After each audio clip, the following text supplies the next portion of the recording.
देखिए, Tokyo Ghoul मैंने God of high school से पहले देखी थी, मगर मैं श्योर नहीं था कि मैं इसका रिव्यू करूंगा या नहीं, क्योंकि मेरे पास पहले से ही नेक्स्ट कुछ वीडियोस की आइडियाज़ और टॉपिक्स हैं जिस पर मैं वीडियो बना सकता हूं। मगर मेरी अंतरात्मा मुझे बार बार रिव्यू देने के लिए उकसा रही थी, और मैंने टोक्यो गोल देख ली थी तो सोचा क्यों नहीं। मगर शुरू करने से पहले अगर आप नए हैं तो मेरे चैनल को सब्सक्राइब कर दें, क्योंकि मैं एनिमे से जुड़ी एक्सप्लेनेशन वीडियोस, थ्योरीज और रिव्यूज़ लाता रहता हूँ। और साथ ही अगर आपको ये वीडियो पसंद आती है तो मैं चाहूँगा कि आप इस वीडियो को लाइक कर दें, क्योंकि आपका हर एक लाइक मुझे मोटिवेट करता है अपने काम को जारी रखने में। अगर आपने अब तक टोक्यो गोल नहीं देखी है तो कोई बात नहीं, क्योंकि ये रिव्यू पूरी तरह से स्पॉइलर फ्री होने वाला है। तो जिन्होंने अब तक टोक्यो गोल नहीं देखी है वो लोग भी इस वीडियो को देख सकते हैं। तो चलो अब यार शुरू करते हैं।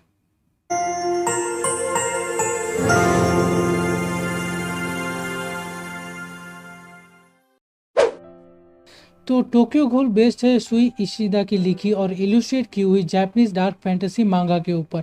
और हाँ, ये कोई शॉनेन नहीं है। टोक्यो गहोल सेनिन कैटेगरी में आती है, और इसकी वजह भी है। और इसकी वजह यह है कि टोक्यो गहोल एक ऐसी दुनिया की कहानी है जहाँ गोल और इंसान साथ में रहते हैं, जो दिखते भी इंसानों जैसे ही हैं। और एक घोल को सरवाइव करने के लिए उसे इंसानों को खाना पड़ता है। घोल इंसानों के किसी भी ऑर्गन, बॉडी पार्ट या फोर स्किन को खाकर ही जिंदा रह सकते हैं। ये इंसानों की तरह आम खाना नहीं खा सकते। और इसका मेन प्रोटैगनिस्ट है केन कानिकी।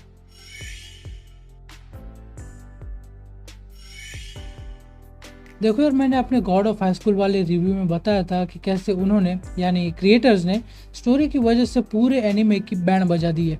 हालांकि वो एनीमे नहीं है, मगर फिर भी। और हाँ, लगे हाथ मैंने उस रिव्यू की लिंक भी ऊपर आई बटन पर दे दी है, जाकर चेकआउट कर लेना। तो मैं कह रहा था कि इसके केस में बिल्कुल उल्टा है। टोक्यो घोल का सबसे बड़ा प्लस पॉइंट इसकी स्टोरी ही है। इसमें हमें इंसान और घोल दोनों के पर्सपेक्टिव को एक्सप्लोर करने का मौका दिया गया है, जो मेरे नज़रिए में एक बहुत ही बोल्ड मूव है। और स्टोरी में इसी तरह के टर्न्स की वजह से हो सकता है कि हम कोई एक साइड चूज ना कर सकें, क्योंकि मेरे साथ भी ऐसा ही हुआ है। हालांकि टोक्यो घोल की स्टोरी एट टाइम्स प्रिडिक्टेबल हो जाती है। अब क्योंकि ये हॉरर, थ्रिलर और सस्पेंस की कैटेगरी में आता है तो मैं ज़्यादा हैरान नहीं हूँ। मगर इसका सबसे इंटरेस्टिंग पार्ट ये है कि इसमें आपको कोई एक एंटागनिस्ट नहीं दिखेगा। सुई इशिदा ने ये काम हमारे और आपके नज़रिए पर छोड़ दिया है। पहली बार देखने पर ऐसा एहसास कराया जाता है कि हम यानी इंसान अच्छे लोग हैं, मगर फिर जब स्टोरी एक छोटा सा डार्क टर्न लेती है तब हमें इस पूरी स्टोरी और उस दुनिया से जुड़ी बहुत सारी चीज़ों को दिखाकर हमारे स्टांस को चेंज करने की कोशिश करती है। उसमें बहुत सारे ट्विस्ट एंड टर्न्स को लाने की कोशिश ज़रूर हुई है, मगर जैसा कि मैंने आपको बताया कि इसकी स्टोरी कभी कभी प्रिडिक्टेबल हो जाती है। हालांकि मैं हैरान था ये देखकर कि इसके मेन प्रोटैगनिस्ट के जरिए इसकी स्टोरी को ज़रूरत से थोड़ा सा ज़्यादा लंबा खींचने की कोशिश की गई है। अगर आपने टोक्यो गोल देखी है तो आप मेरी बात समझ सकते होंगे।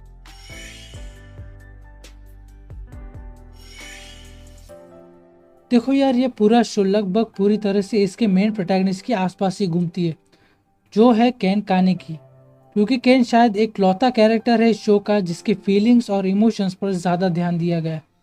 और मैं यहाँ सिर्फ टोक्यो गोल के एनीमे वर्जन की बात कर रहा हूँ, क्योंकि मैंने सुना है कि ये एनीमे पूरी तरह से मांगा को फॉलो नहीं करती है। अब क्योंकि मैंने इसकी मांगा नहीं पढ़ी है तो मैं पक्के तौर पर नहीं कह सकता कि मांगा में किस तरह की डेवलपमेंट इस मेन प्रोटैगनिस्ट ने की है। अब कैरेक्टर डेवलपमेंट की बात हुई है तो इसके एनीमे में ठीक ठाक ध्यान दिया गया है कैरेक्टर्स की डेवलपमेंट पर। पूरी तरह से ना सही, मगर दूसरे कैरेक्टर्स को थोड़ी बहुत इंपॉर्टेंस जरूर मिली है। हालांकि इसमें बहुत सारी चीजें होने के बावजूद इसमें थोड़ी जगह रोमांस को भी मिली है। इसमें रोमांस वो सूखी पूरी है जो आपको हर एक प्लेट पानी पूरी के साथ मिलती है। यानी इसकी इंपॉर्टेंस तो स्टोरी में है, मगर आप इसे बार बार भैया जी से मांग नहीं सकते। अगर आप लोग सोच रहे हैं कि ये सेनिन कैटेगरी की एनीमे है तो इसमें रोमांस भी जरूर हेंटाई लेवल का होगा, तो आप गलत हैं। देखो यार, हमें शर्म भले ही ना आती हो देखने में, लेकिन इसका मतलब ये नहीं कि हम उस शर्म को एक गिलास दूध में बॉर्नविटा की तरह घोल कर पी जाएं। शर्म दिखती नहीं है, मगर रखनी पड़ती है। रही बात साइड कैरेक्टर्स की, तो इसमें टोक्यो गोल बेहतरीन मार्क्स से पास हुआ है। इसमें कोई भी कैरेक्टर्स आपको बोरिंग नहीं लगेंगे। इसमें हर कैरेक्टर्स को कहीं ना कहीं थोड़ी सी डेवलपमेंट के साथ बेहतर स्क्रीन टाइम जरूर मिला है। हालांकि ये बात और है कि इसमें आप ज़्यादा लोगों से कनेक्ट नहीं हो पाते, मगर इसमें सबसे अच्छी बात यह है कि इसमें किसी भी कैरेक्टर को ज़बरदस्ती से दिखाया नहीं गया है। अगर किसी कैरेक्टर का पर्पस खत्म हो जाता है तो वो आपको बिना वजह दूसरी बार नहीं दिखेंगे।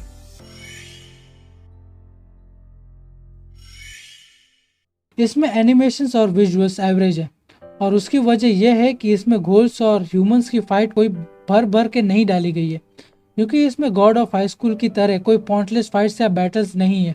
मगर जितने भी फाइट्स हैं उनके एनिमेशंस बेहतर स्केल पर है। मगर इसके बावजूद भी मैं श्योर हूँ कि आपको इसके एनिमेशन से या फिर इनके फाइट सीक्वेंस से कोई भी शिकायत नहीं होगी।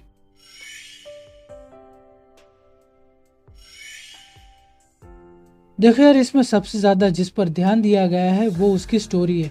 जैसा कि मैंने आपको बताया कि कई सारे लोगों को ऐसा लग रहा है कि इसमें बहुत ज़्यादा रश किया गया है, क्योंकि उसकी वजह मुझे ये लगती है कि इसकी मांगा में बेहतर डिटेलिंग से इसकी स्टोरी को लिखा गया होगा।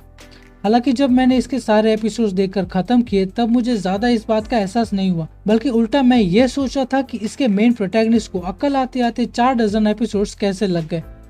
क्योंकि मानो या ना मानो, मैंने इसके फर्स्ट सीजन को देखने के तुरंत बाद ही इसकी एंडिंग प्रेडिक्ट कर ली थी, जिसकी वजह से इसकी एंडिंग मुझे कुछ खास सेटिस्फाइंग नहीं लगी। मगर फिर भी मुझे इसके एक्शंस और उसके एनिमेशंस टॉप नॉच लगे, जिसकी वजह से इस शो का बैलेंस मेंटेन हो जाता है। मगर ओवरऑल इसकी बात करूं तो मैं देखते वक्त ज़रा भी बोर नहीं हुआ।